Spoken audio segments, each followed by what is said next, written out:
He looked at you with eyes that were absolutely piercing, not hostile, just real sincerity that said this man is unusual. He was small, even by Vietnamese standards. Only 4 feet 11 inches tall and barely 100 pounds, he appeared frail. He tried to project this image of himself as a simple, modest, emaciated, kind of wandering scholar. In fact, he was a tough guy. Perhaps no leader in history has resisted the guns of the enemy as stubbornly or as long as this little man. He's a very shrewd politician and a very good actor. He had an unshakable will that helped liberate a country and humble a superpower.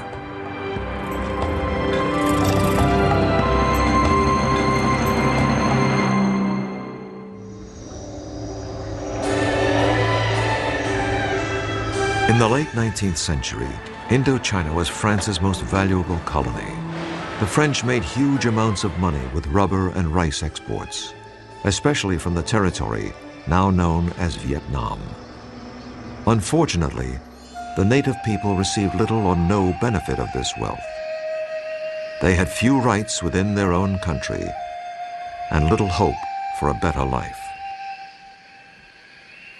Life was only slightly better for the family of Ho Chi Minh. What we do know about his family generally is that they were upper class or gentry, as were all the communist revolutionaries. Ho Chi Minh's father, Huynh Sinh Soc, came from the village of Kim Lien in Nghệ An, a poor province in central Vietnam. On May 19, 1890, his wife gave birth to their 3rd child and their 2nd son. He was named Nguyen Sinh Kung, but would one day be known around the world as Ho Chi Minh. When Ho turned 11, tragedy struck the family. While his father was away, his mother died shortly after giving birth to a 3rd son. You can imagine the effect this had. I mean, being faced with the fact that his father is away and his mother had died, and he was responsible for this, basically an infant. And when his father came back to Hue, he took him back to his home village. Ho Chi Minh's father served as a mandarin or local official and spent a great deal of time away from home. Fortunately, relatives and family friends helped take care of Ho and his brother and sister. Initially, Ho's early education was in the traditional study of Chinese characters and Confucian philosophy. But in his early teens, his father apparently became convinced that for his sons to succeed, they needed a French education. He sent both of them to a preparatory school run by the imperial regime in such a way as to instruct the students in the French language and French culture. Though Ho's father worked for the imperial bureaucracy, he routinely criticized it for so easily relinquishing the country's independence to the French. He was recalled to Hue, and eventually he was dismissed entirely from the bureaucracy. And it's at that point that his life fell apart. And he went to Saigon. He took a job for a while on a rubber plantation. Later he sold traditional medicines. Ho's father spent the rest of his life wandering the countryside, struggling to make a living, while Ho lived in Hue. He saw less and less of his father. This had a great impact on Ho. He also believed that his father had been punished for simply saying what everyone knew was true. Most Vietnamese suffered greatly at the hands of their colonial masters. Those who protested or even complained were often imprisoned, beaten, or even killed by the omnipotent French colonials. In 1908, at the age of 17, Ho was studying at the prestigious National Academy in Hue. One day, a group of farmers marched past the school, protesting the high level of Mandarin corruption and excessive taxation. Ho translated their demands into French so the local colonial officials could read them. It was his first revolutionary act, and he attracted the attention of the dreaded Sûreté, or French secret police. The next day, Ho was summarily expelled from the academy. It was his last day of formal schooling in Vietnam. So here's this young Ho Chi Minh who is becoming educated and has a certain amount of resentment toward French colonialism. But at the same time, he knows enough about France to be captivated by the great French ideals of liberty, equality, fraternity, and he wants to see how those ideals are really practiced in France. They're not practiced in Vietnam, where you have a rather repressive French colonial system. Ho had inherited his father's rebelliousness and his wanderlust. At the age of 21, he entered a merchant marine school where he learned how to be a kitchen helper. This new skill enabled him to leave Vietnam and go abroad. I think he left for two reasons. One is maybe quest for education, that he would be able to get better education in France, provided he could afford it. Second, he probably did not see much of an economic opportunity in Vietnam at that point of time. Ho was hired by the French passenger liner, the La Touche-Treville. And in 1911, began an odyssey that would take him to nearly every corner of the world.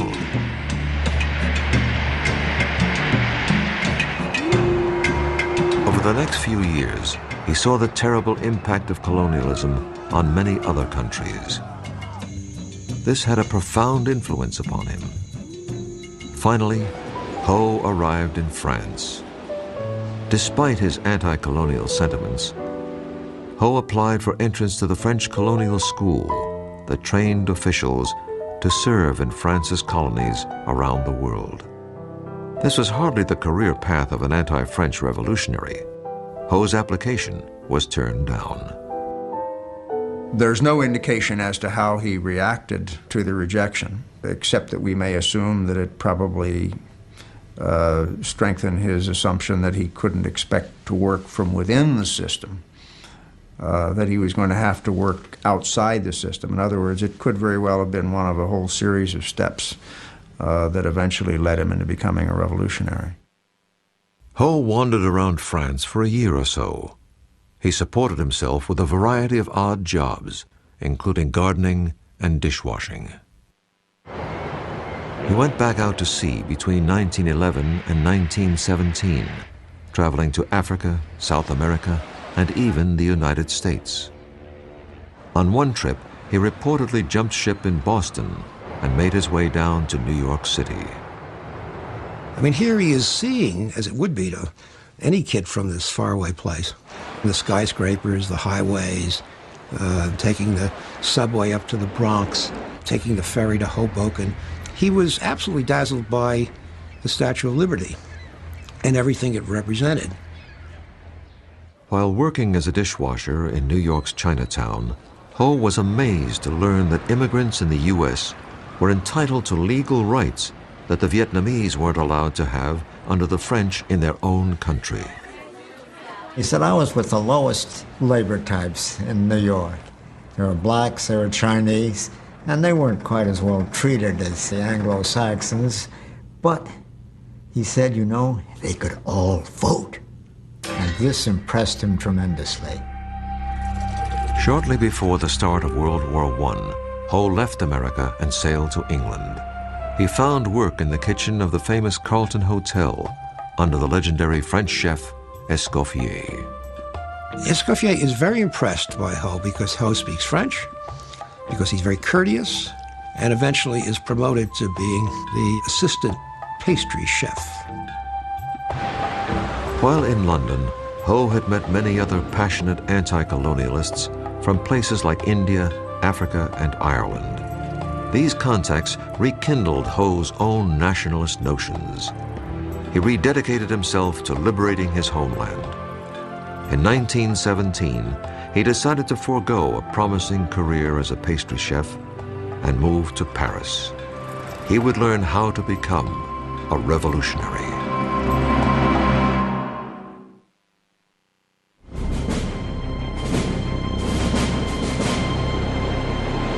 Ho Chi Minh arrived in Paris toward the end of World War I.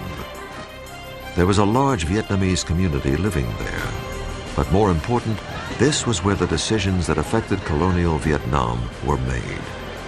Ho was determined to help change French policy toward his country. But first, he wanted to experience Paris.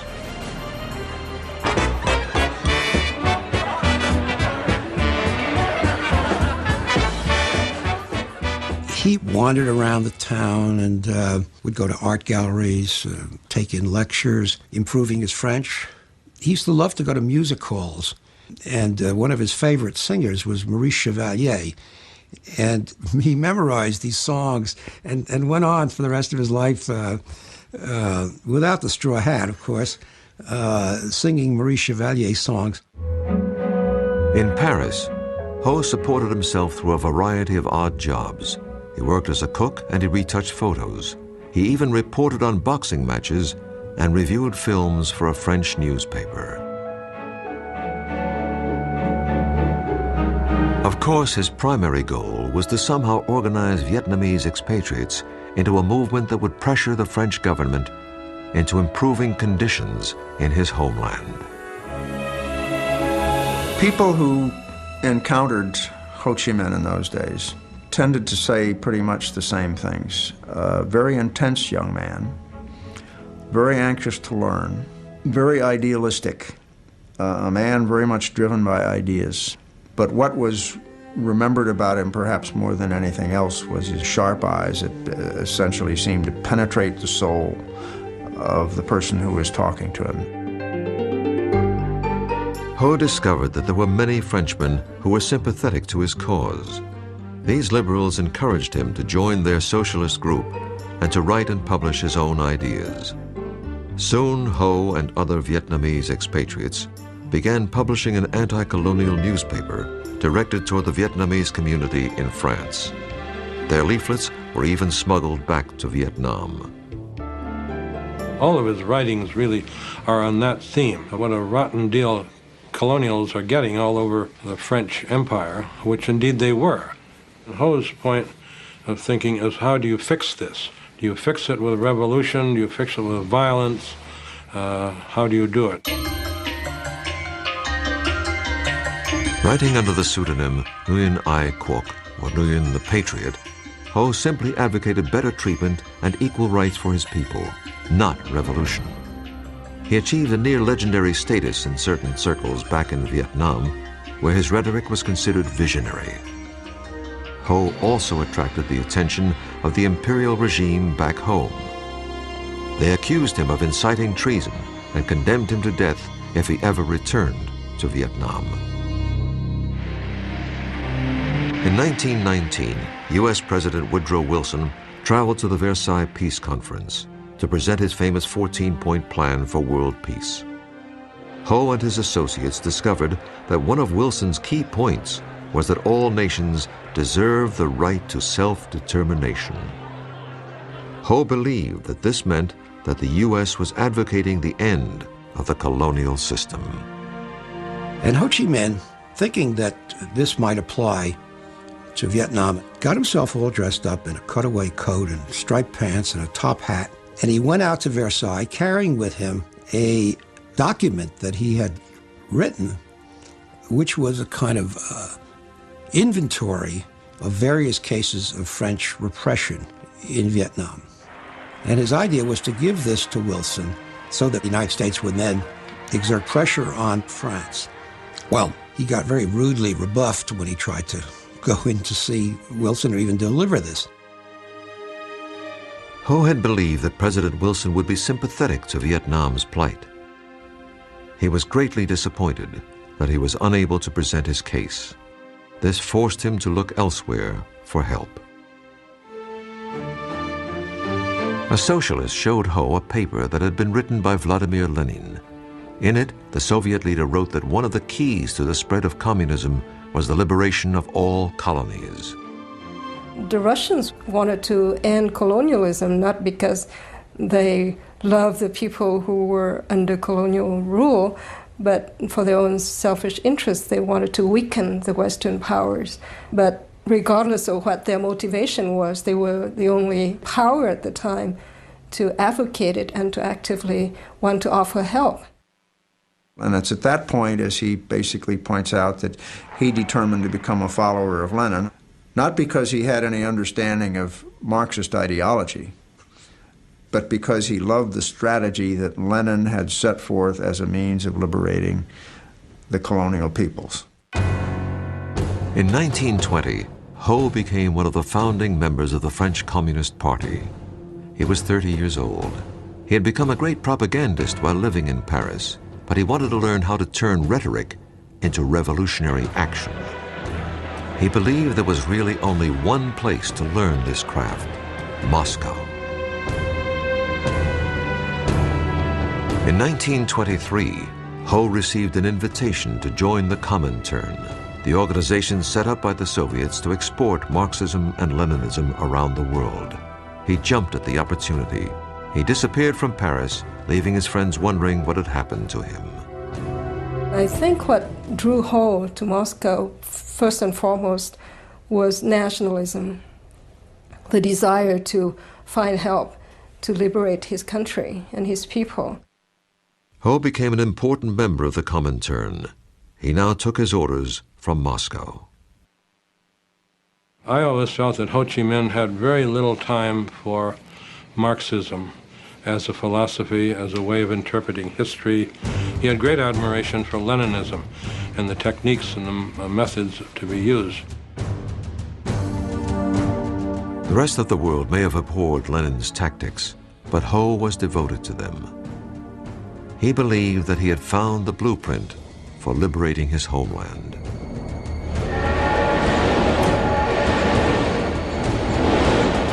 Ho received his first international assignment when he was sent to Canton in South China to help organize communist cadres.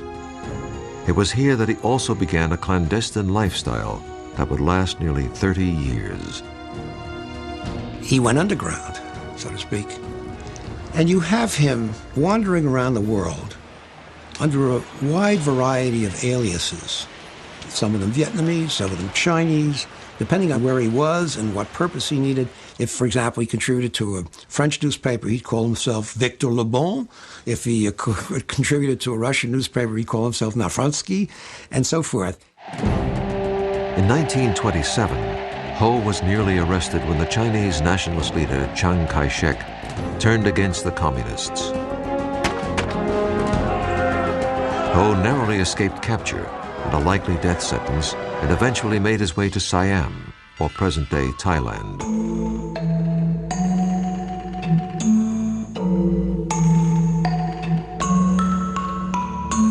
He avoided detection by agents of the Sûreté or French secret police via a clever ruse. He learned some Thai, shaved his head, donned a saffron robe, and traveled as a Buddhist monk. There was a large Vietnamese community living in northeast Thailand, so Ho preached his cause as he wandered from village to village in disguise. I don't know of any other leader of his stature having done this kind of masquerading under different guises or having had to change his name so many times, which makes me wonder whether this was just a necessity or was it the sense of the drama in the man that prompted him to do this. For most of the 1930s, Ho's whereabouts were not known. He had even been reported dead. Ho just disappeared. He was either in the cave of Yan'an with Mao, he was in a Stalin jail. There's no world figure that you can say that we don't know where he was for almost a decade. And again, this was not accidental. I mean, he didn't want to be found. Ho emerged again on the world stage shortly before the outbreak of World War II. He'd always believed that there would one day be a time when the conditions would be just right to begin the liberation of his homeland.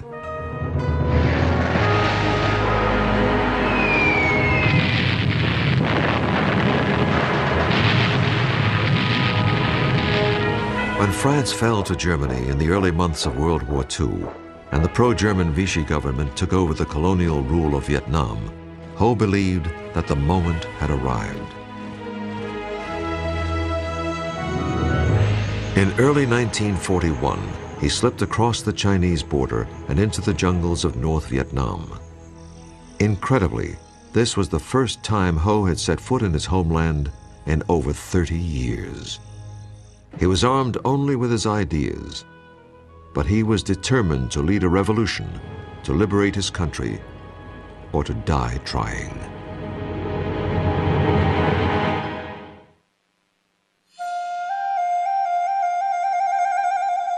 When Ho Chi Minh walked across the border into North Vietnam in 1941, it marked the first time he had set foot in his country since 1911. He had no weapons, almost no money, and very little support. But he was determined to organize a guerrilla movement that would drive the foreigners from his country. He calls the movement the Viet Minh, which is an acronym for Independence League. And he takes for the first time this name Ho Chi Minh, which means roughly bringer of light. So Ho Chi Minh begins to exist under that name, the famous name, now 1941. Well, there seems to be something of a myth that Ho Chi Minh, when he came back to Vietnam after 30 years of absence, was looked upon by, quote, everybody as the leader of Vietnam. I doubt that that's the case, because there was not the kind of media ability to influence the thought of people in the countryside. At that time, 90, maybe 95% of the people in Vietnam lived in small villages and cultivated rice. There were educated Vietnamese in big cities like Hanoi and Saigon who greatly admired Ho's writings under his pen name Nguyen the Patriot. But they were in the minority. The vast majority of the people in the country were not familiar with Ho or his work. In fact, most of them could not read. So his main aim was how to communicate and become close to the peasants. So he managed to adopt this very popular style, talking very simply to the peasants and being like an uncle, a member of the family. Ho brought the role that his father had played as the avuncular village mandarin or local public official to a national level. Though some critics believe that this persona was nothing short of a calculated act, it was effective and the movement gained momentum. I think Ho Chi Minh's goal determined his behavior. In order to reach the masses, he had to be looking and acting and living like a peasant, to be in communion with the needs of the peasants. Ho and his followers also promoted the notion that he was a lifelong celibate who didn't have time for romance or a family because he was so devoted to his cause. This was a myth. It's fairly clear now that he had several relationships. Whether they were formal marriages or not is difficult to substantiate because there are no certificates that we can point to. It's quite well established that he had either a Chinese wife or a Chinese concubine when he was in Hong Kong. No one knows at this point what happened to that woman. If Ho was married when he returned to Vietnam, it was to his cause. He was much more interested in finding the right people to form the nucleus of his movement. One of Ho's best decisions was to enlist the help of a talented young man named Vo Nguyen Giap. Giap had a brilliant military mind and was a born leader. But when Giap and his men first encountered Ho, they didn't know who he was or why they should follow him. Ho told them that he had been trained in Moscow and that he was going to liberate the country by using the proven methods of his hero, Lenin. Giap and his men, and hundreds of others, soon joined Ho.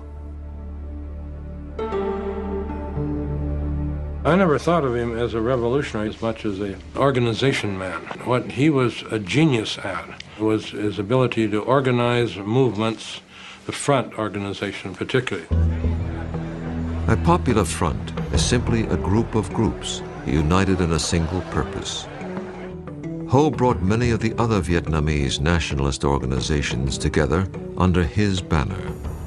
But in order to do this, he had to focus on the issues that would appeal to the broadest possible group.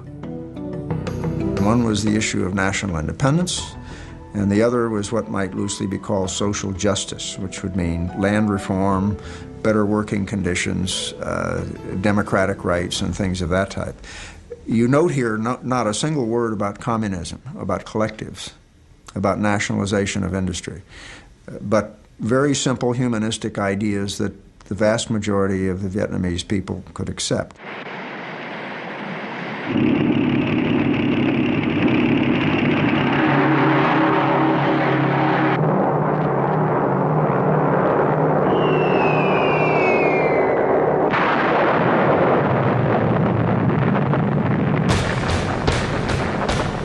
On December 7, 1941, Japan bombed the U.S. fleet at Pearl Harbor, Hawaii, and then launched an all-out attack against the British and Dutch colonies of Southeast Asia. Within weeks, Hong Kong, Malaya, Singapore, and Indonesia had all fallen to the Japanese Empire.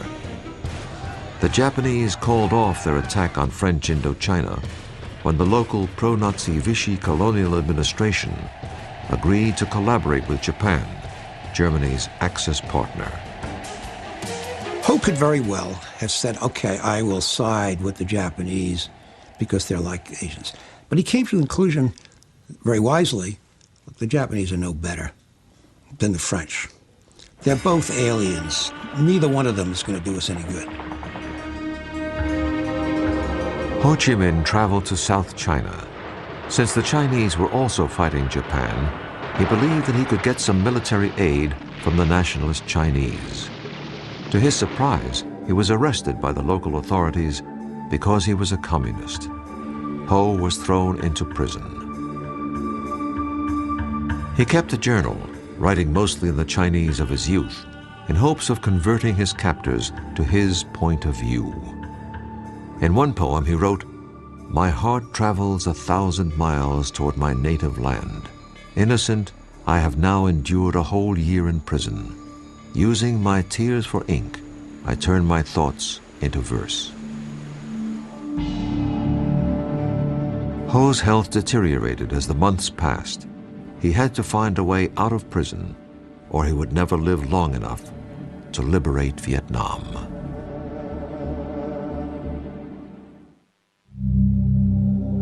Ho Chi Minh spent 14 months enduring the worst imaginable treatment in prison.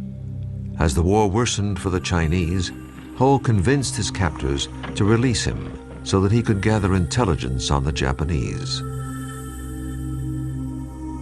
He was released in 1943 and walked all the way back to his old base in North Vietnam. His compatriots were stunned. They thought he had died.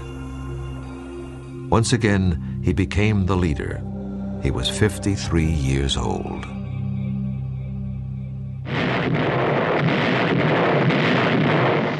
After the U.S. entered the war against Japan, Ho believed that getting American help was essential to Vietnam's future independence.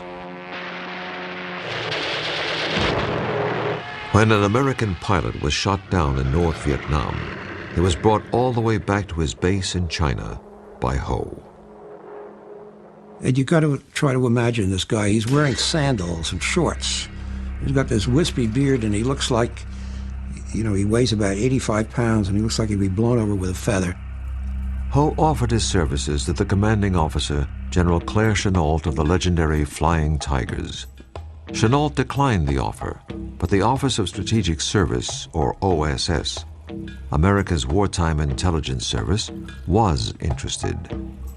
They believed that Ho could help them rescue downed pilots, and more important, furnish intelligence information on the Japanese. Ho was accompanied back to his base by an OSS officer, giving credence to his claim that the U.S. was his ally. When the OSS began supplying radios, weapons, and training, it helped establish Ho's Viet Minh as the preeminent Vietnamese nationalist organization. But once again, Ho's life was in jeopardy. Ho took to his bed and really seemed very sick, so we sent in a paramedic. And indeed, His report, as best I can remember, was saying this cadaverous old bag of bones is why he's living, I don't know. But he opened his kit and fed him every antibiotic he had, and Ho recovered. Ho greatly appreciated the Americans, and he impressed all of them. He not only spoke and wrote in English, but he seemed to understand their culture too. He had also acquired a very American habit. He liked to smoke American cigarettes, Philip Morris in particular. But he always carried in his front pocket Vietnamese packets of Vietnamese cigarettes. And then those are the ones that he will offer to the guests. In August of 1945, 2 atomic bombs brought the war to a rapid conclusion. When Japan surrendered, there was really no one in control of Vietnam. Ho moved quickly into the gap. With General Vo Nguyen Giap leading his guerrilla forces, they took control of the north. That must have been an electrifying experience for the masses, and they must have felt that this was the moment. On September 2nd, 1945, nearly 500,000 people attended a huge rally in Hanoi. Ho gave an independence speech that began with the words, "We hold these truths to be self-evident, that all men are created equal, that they are endowed by their Creator with certain inalienable rights, and that among these are life, liberty, and the pursuit of happiness."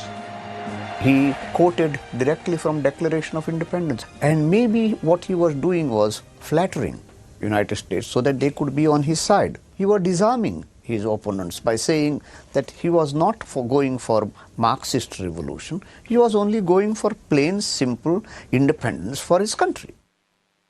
He'd admit to being a communist. He said, you know, my purpose is to free up Indochina. I'm not doing anything different than you did in 1776. You managed to deal with it pretty well, and that's all I'm trying to do now. Do you have any problem with that? Ho had no illusions about the tenuous nature of Vietnamese independence. In perfect English, he wrote a letter to his OSS contacts stating, "The war is won, but we small and subject countries have no share, or very, very small share, in the victory of freedom and democracy. Probably, if we want to get a sufficient share, we have still to fight." Ho went to Paris in 1946 in hopes of working out a compromise where Vietnam could become autonomous within the French Commonwealth. I think Ho Chi Minh was trying to postpone the inevitability of armed conflict with France, because I think he was under no illusion that the French would give up without a fight. Ho's mission to Paris failed. Back in Vietnam, conditions were even worse than they had been before World War II.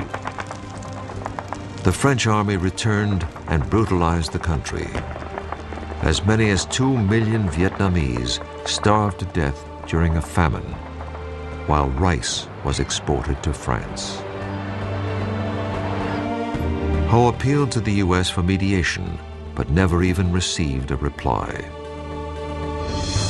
The emerging Cold War between the Soviet Union and America made France's participation in the defense of Western Europe critical to the U.S. The French agreed to cooperate with the Americans, but the U.S. had to keep out of France's colonial affairs. Ho Chi Minh was meeting with a rather sympathetic French official, and he said to him something that is very, very important, that the French didn't understand at the time, and which also becomes important later for the United States. He says, if we go to war, we're going to lose 10 men for every one that you lose. But in the end, we'll win and you'll lose. By the end of 1946, Ho, General Giap, and the Viet Minh were back in the jungle fighting a guerrilla war against the French.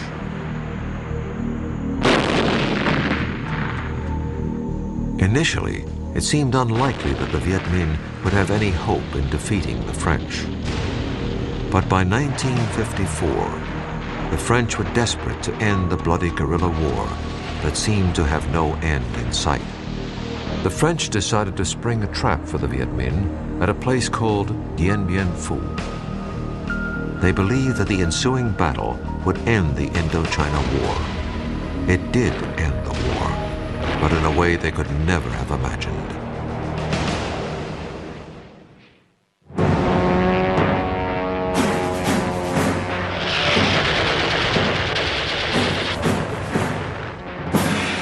In March of 1954, the French army believed that they had lured Ho Chi Minh's forces into a trap near a remote outpost called Dien Bien Phu. Unfortunately for the French, they only trapped themselves. The battle cost the French over 15,000 casualties. It also cost them Indochina. The Viet Minh victory over the French marked the first time that a European power had been defeated in battle by its colony since the American Revolution.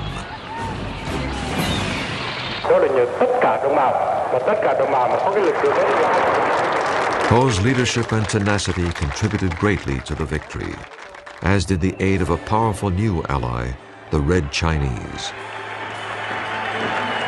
Ho tried to play down the Chinese Communist support. He feared that this alliance would drag Vietnam into the Cold War. And this would mean, therefore, that Vietnamese independence would not be a local question between Viet Minh and the French, but would be now an international question between the two superpowers. Despite the victory at Dien Bien Phu, Vietnam's fate would ultimately be decided at a peace conference in Geneva. Both the Soviet Union and Red China urged Ho to accept the terms of the Geneva Peace Agreement, which divided the country in half at the 17th parallel. It took all of Ho's political skill to get his colleagues to accept the compromise. After 1954, Ho and the Communists concentrated on building a socialist state in the North. They implemented a land reform program modeled after the one created by Mao in China. And it was a very brutal program. Lots of landowners were executed. It was very corrupt in many cases. The story is that Ho Chi Minh actually realized this thing had gotten out of hand and apologized for it, but of course it was too late. These people had been killed. The North did not have the only repressive government in Indochina. The U.S. helped install an anti-communist dictator in the South named Ngo Dinh Diem. Diem was not popular with his countrymen. In the Geneva Peace Treaty, Ho had been promised an end to foreign intervention and nationwide elections, which he most certainly would have won. Diem and his U.S. backers did not allow the elections to take place. By 1960, an anti-Diem resistance movement engulfed the South in a guerrilla war.